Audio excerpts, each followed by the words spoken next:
Let's talk. আপনি বোধহয় প্রথম শুরু করলেন যেখানে প্রোমো, মানে আমার নিজের খুব মনে আছে, বা আমাদের আগের ব্যাচে যারা ছিল, দুর্নিবারদা, অদিতিদি, তাদের কিছু প্রোমো দেখেছি। একটা গল্প বলে একজনকে ইন্ট্রোডিউস করা, সেইটা আপনার কাজের মধ্যে বারবার। হ্যাঁ, মানে শুধু আমার একার ভাবনা না, পুরো টিমের ভাবনা থাকে।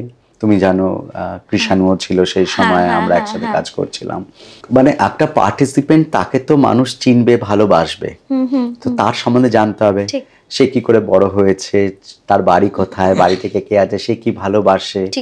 এবার তার ভালো লাগা বা ভালোবাসার সাথে যদি আমার ভালোবাসা ম্যাচ করে যায়, তাহলে সে আমার ফেভারিট পার্টিসিপেন্ট। যদি সে কালী ঠাকুরের ভক্ত হয়, আমিও যদি কালী ঠাকুরের ভক্ত হই, তাহলে তো হয়ে গেল, আমি তাকে ফলো করছি। যদি সে যে কোনো যেভাবেই হোক না কেন, কেউ যদি যেরকম আমার ক্ষেত্রে সন্ধ্যা মুখোপাধ্যায়ের গানটা কে খুব প্রাধান্য দেওয়া হয়েছিল, এবং অনেক বাড়িতে যেরকম সন্ধ্যা মুখোপাধ্যায়ের গানের খুব ভক্ত। এখনো যখন আমি গাইতে যাই, তুমি না হয়, হ্যাঁ, পার্টিকুলারলি ওই প্রোমোর ওই গানটা, কারণ তোমার যখন ফাইনাল হচ্ছে, আমার মনে আছে আমাদের নেতাজি ইন্ডোর স্টেডিয়ামে ফাইনাল হচ্ছে, আমার মনে আছে তখন বন্ধন ব্যাংকের যিনি ওনার ডক্টর চন্দ্রশেখর ঘোষ এসেছিলেন। উনি এসে বলেন আমি মেঘলাকে ফলো করি, মেঘলা গান ফলো করি। তো এটা আমাদের জন্য বড় পাওয়া। মানে এটাই তো আমাদের কাজ, যে সবার সামনে মেঘলাকে তুলে ধরবো, মেঘলার যাতে মেঘলা এগিয়ে যায়। প্রত্যেকটা পার্টিসিপেন্ট, কীর্তনকে, ফোককে, যারা এবং কীর্তনকে মানে সারেগামাপার মঞ্চ থেকে একটা অন্যভাবে মানুষ সম্মান দেওয়া শুরু করলো। তার আগে গ্রামে বা ছোট করে পালা হচ্ছে, কিন্তু ওখানে আমি একটা জিনিস দেখেছি, মানে সেটা আপনার একার, ডেফিনেটলি একার তো কোনো কিছু হয় না, পুরো টিমের যে এফার্টটা হয়, ভাবনা চিন্তা এবং সেখান থেকে এক্সিকিউশন, কীর্তনটাকে ওই রকম ভাবে পপুলার করা, মানে একটা একদমই পপ। মানে কীর্তন আমরা সবসময় শুনেছি মন্দিরে বা যে কোনো অনুষ্ঠানে, পুজো পার্বণে শুনে থাকি কীর্তন বা এই ধরনের গান, কিন্তু বা ভজন যদি বলি। কিন্তু আমরা মানে একটা রিয়েলিটি শোর মঞ্চে যে কীর্তন হতে পারে বা একটা ফোক গান হতে পারে, সেই গানটা আমাদের জন্য, আমাদের ক্ষেত্রেও সেটাই ছিল যে নতুন কি করা যায়।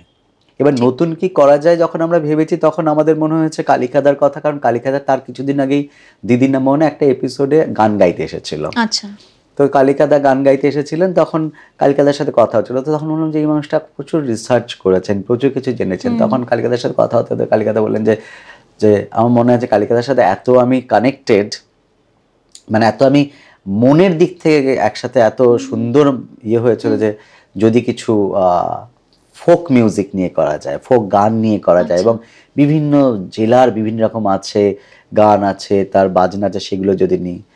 তারপরে জয় সরকার খুব হেল্প করেছিলেন। জয়দা বলেছেন যে রথিজিৎ ভট্টাচার্যকে তুমি দেখতে পারো, যে সারেগামাপারই এক্স পার্টিসিপেন্ট, যে ফাইনালিস্ট ছিল, সেকেন্ড হয়েছিল, ও কিন্তু ভালো, ওর মধ্যে ভালো কম্পোজিশন সেন্স আছে। শান্তনু মৈত্র আমার বলেছিল রথিজিতের মধ্যে কম্পোজিশন সেন্স আছে, ওকে নিয়ে দেখতে হবে যে রিঅ্যারেঞ্জমেন্ট অফ মিউজিক, লাইট মিউজিককে কি করে নতুন করে প্রেজেন্ট করা যায়। আজকে রথিজিৎ বড় মিউজিক ডিরেক্টর হয়ে গেছে, তো মানে খুব নাম করেছে। তো সেই জায়গা থেকে আমাদের তো একার জার্নি নয়, এটা সবার জার্নি। মানে আমাদের ক্রিয়েটিভ টিম এবং তার সাথে এই কালিকাদা, রথিজিৎ, প্রত্যেকটা জাজ, সবার কন্ট্রিবিউশন, ইন্দ্রদীপ দাশগুপ্ত বিভিন্নভাবে বাইরে থেকে হয়তো ডিরেক্ট না থেকেও কিভাবে কি করা যেতে পারে, তন্ময় বসু, সবাই আমাদেরকে সাপোর্ট দিয়েছে। সবাই যে আমরা ভালো কি করে করতে পারি, ভালো শো কি করে করতে পারি, সেটা আমরাও শিখেছি এবং প্রতি মুহূর্তে এনজয় করেছি। যেমন টিমের সবাই মানে ভালোবেসে কাজ করেছে। মানে একটা পার্টিসিপেন্টকে কীর্তন গাইতে উঠেছে, হাতে যে ফুলের মালা পরানো যায় চুরির বদলে, এবং তার সাজ করা যায়, এইগুলো তো আমারও মনে হচ্ছে যে টিমের যে মেম্বাররা আছে, তারা যে কত ভালোবেসে প্রতি মুহূর্তে প্রাণ, আমার মনে হয় যে একটাকে বলে প্রাণ প্রতিষ্ঠা করা। একদমই তাই। তো আমরা এই প্রাণ প্রতিষ্ঠা, প্রত্যেকটা পার্টিসিপেন্টের মধ্যে প্রাণ প্রতিষ্ঠা করার চেষ্টা করেছি, এবং আজকের দিনে দাঁড়িয়েও সেই চেষ্টা করে চলেছি। এবং যেখানে পূজাটা ঠিকভাবে হবে, সেখানে প্রাণ প্রতিষ্ঠা পাবেই। ঠিক, এটাই আমার মনে হয়। ঠিক ঠিক ঠিক ঠিক। সেটা যে কোনো মাধ্যমে হতে পারে, টিভিতে হতে পারে, সিনেমাতে হতে পারে। ঠিক, একদম একদম একদম। আরেকটা জিনিস, মানে আপনি যখন বলছিলেন আমার চোখের সামনে তো ছবিগুলো ভাসছে, আমি যেটা ফিল করেছিলাম সেটা হলো যে একটা সাধারণ ঘরের মেয়ে, সে কিছুই জানে না, এইসবের সাথে এক্সপোজার নেই কিছু, হঠাৎ করে বলা হলো যে ওর পুরো কস্টিউমটা দেখো, ওর লুকস চেঞ্জ করো, একটা মেকওভার, এগুলো শুধু আমি টিভিতেই দেখতাম। পরে আমার দিনটা মনে আছে এখনো, আমার দিনটা মনে আছে এখনো, ভিজুয়ালটা মনে আছে, আমার স্মৃতিশক্তি ধীরে ধীরে লোপ পাচ্ছে, এই স্মৃতিটা রয়েছে। পার্পল স্টুডিওতে আমার মনে আছে একটি ঘরের মধ্যে তোমাকে ডাকা হলো, তুমি চশমা পরতে, তাই তো? এখনো চশমা এখনো পরো, কিন্তু তখন আমরা মনে করলাম যে না, ওকে এই লুকটা দেওয়া যায়, ওকে এভাবে প্রেজেন্ট করা যায়, কারণ আমাদের তো তোমাকে সেই জায়গায় নিয়ে যেতে হবে, মানে যাতে মানুষ তোমায় ভালোবাসে, যাতে মানুষ তোমায় মনে রাখতে পারে, এবং তোমার মতো কনফিডেন্সও আসবে, এমন ভাবে প্রেজেন্ট করবে যাতে তোমার কনফিডেন্স আসবে, কারণ তুমি তো পর্দায় তখন নায়িকা, ঠিকই, বা নায়ক, মানে একটা চরিত্র হয়ে উঠছো, তো ওই সিনেমার চরিত্রের মতন, তো তাকে আমরা যেরকম প্রেজেন্ট করি সেরকমই টেলিভিশনে আমরা প্রেজেন্ট করি প্রোগ্রামে। সেটে গাড়ি ওঠানো, মানে ট্যাক্সি, কখনো হয়তো ছোট হাতি, কখনো হয়তো একটা পুরো বন তৈরি হয়ে গেল, কখনো হয়তো একটা রান্নাঘর তৈরি হয়ে গেল, হ্যাঁ, মানে এক এক দিন এইটা একটা অদ্ভুত, মানে পুরো সিনেমার সেটের মতন। ভাবনাতে তো আমাদের কোনো বাধা থাকে না, যা কিছু ভাবতে পারি, কিন্তু আমরা যখন রিয়েল লাইফে করতে যাই প্রচুর হার্ডলস আসে, এবং হার্ডলস অনেক দিক থেকে আসে। এক তো এক্সিকিউশন, তাছাড়া মানে চ্যানেলের সাথে আলোচনা করে বাজেট অ্যাপ্রুভ করানো, সেই হার্ডলস গুলো কি করে ক্রস করলেন, এবং এই ভাবনাটা কি ওই মানে সেটে গাড়ি ওঠাবো এবং এই ভাবনাগুলো কি আপনার ছিল না পুরো টিমেরই? প্রথম কথা বলি যে ভাবনা সবসময় ভাবতে জি বাংলায় বড় করেই ভাবি, আমরা ভাবি না ছোট। ভাবনা যদি বড় হয় তাহলে আমার লক্ষ্য যদি বড় হয় তাহলে আমি অনেকটা এগোবো, আমার লক্ষ্য যদি ছোট হয় তাহলে আমি আরেকটু কম হয়তো এগোলাম। তো ভাবনাটা আমরা বড় রাখি, কারণ কি একটা জায়গা যে যখন সারেগামাপা করছি, পরিচালনা করছি, তখন ন্যাশনাল চ্যানেলেও গানের শো হচ্ছে, আমাদের বাংলাতেও গানের শো হচ্ছে বা হয়েছে, বিভিন্ন চ্যানেলে ন্যাশনালে হিন্দিতে গান হচ্ছে, সেখানে বড় বড় সব স্বনামধন্য আরো জাজেসরা বসে আছে। আজকে যেখানে সোনু নিগম বসে আছে, শ্রেয়া ঘোষাল বসে আছে, সেখানে বাংলায় প্রতি মুহূর্তে তো আমরা সোনু নিগম বা শ্রেয়া ঘোষালকে বসাতে পারবো না। নর্মালি আমরা কি দেখি, একজন সিঙ্গার গান গাইছে আর জাজেসরা জাজমেন্ট দিচ্ছে। আমাদের মনে হয়েছিল যে আমরা কি করতে পারি যাতে ভিজুয়াল নতুন হয়। একটা সিঙ্গার গান গাইবে, জাজেস জাজমেন্ট দেবে, অ্যাঙ্কার পার্টিসিপেন্ট ডাকবে, একটু কথা বলবে, এটা তো দেখে আসছি বছর পর বছর, তাহলে নতুন কি? তখন আমাদের মনে হয়েছিল পুরো টিম, আমি কখনো না আমি করেছি একা, আমি কখনো একা করিনি, আজকের দিনেও করি না, কারণ আমার মনে হয় একটা টিমের কাজ, টিমের সবাই মিলে কাজ, নতুন কি করা যায়। তখন এই যে ভাবনা যে চলো ট্যাক্সি ওঠাই, ট্যাক্সির যে মানে ট্যাক্সির ওপরে আমরা যদি ইনস্ট্রুমেন্টের মতন ব্যবহার করে সেখান থেকে যদি আমরা মিউজিক ক্রিয়েট করতে পারি, যদি একটা কিচেন সেট আপ বানাই, কিচেনে আমাদের এত কাজ হচ্ছে, ডিম ভাঙলো, ডিমটা যখন ফ্রাইং প্যানের উপরে তার একটা আওয়াজ হয়, তেলের ওপরে গরম তেলের উপরে যখন একটা পেঁয়াজ দিয়ে তার একটা আওয়াজ হয়, যে প্রতি মুহূর্তে সাউন্ড ক্রিয়েট হচ্ছে, এইগুলোকে কি করে আমরা ইউজ করতে পারি, এই আওয়াজগুলোকে, এই সাউন্ডগুলোকে নিয়ে কি করে করতে পারি।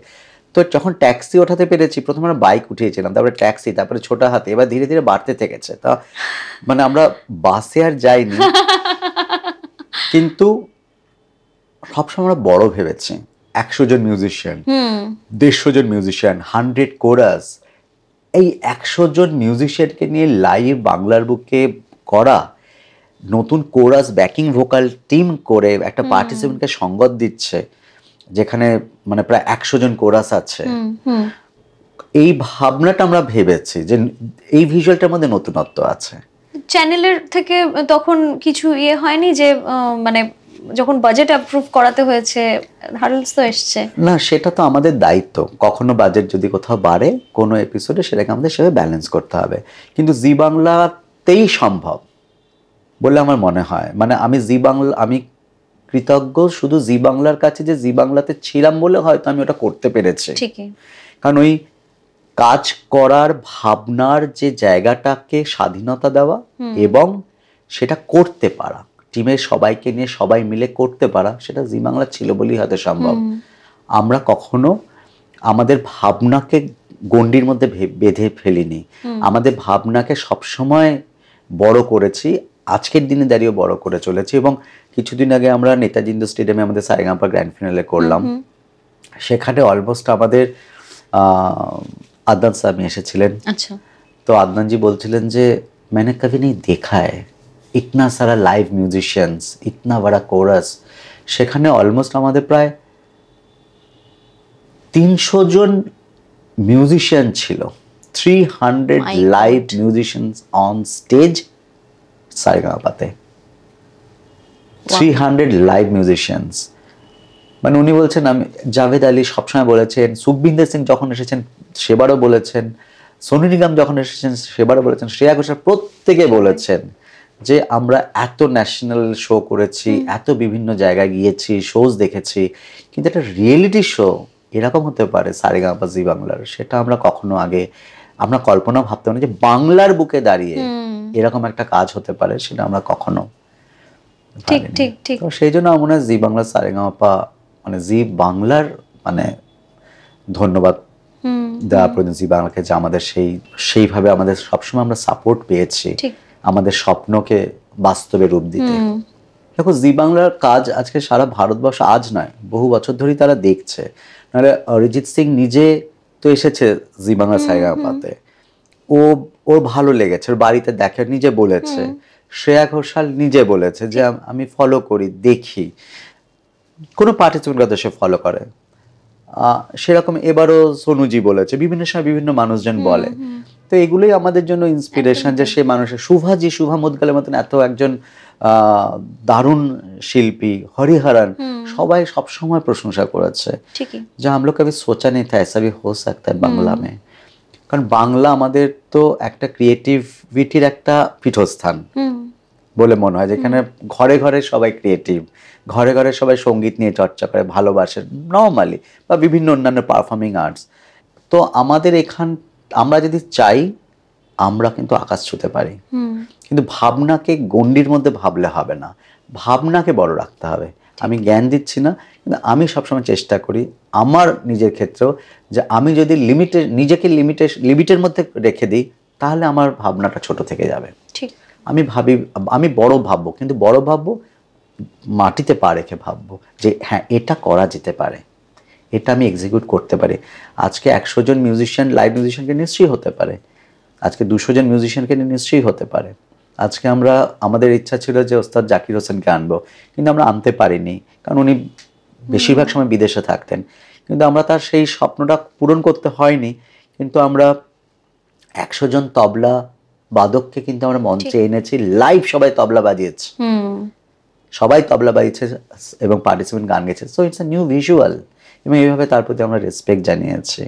আমরা এখানে হরিপ্রসাদ চৌরাশিয়াকে পেয়েছি, এত একজন জ্ঞানী মানুষ, প্রচুর শিল্পীরা এসেছেন, ওস্তাদ আমজাদ আলী খাঁকে পেয়েছি, এবং এত প্রশংসা করেন সব সময়। কিছুদিন আগে আমানের সাথে দেখা হলো একটা অনুষ্ঠানে, বলছিল যে সবসময় আমি জানি না তাদের বাংলার কাজ ভালো লাগে, বাংলার সবকিছু ভালো লাগে, এবং বাংলা সারেগামাপার প্রতি তাদের একটা আলাদা ভালোবাসার সম্মান আছে, রেসপেক্ট আছে। ঠিক ঠিক।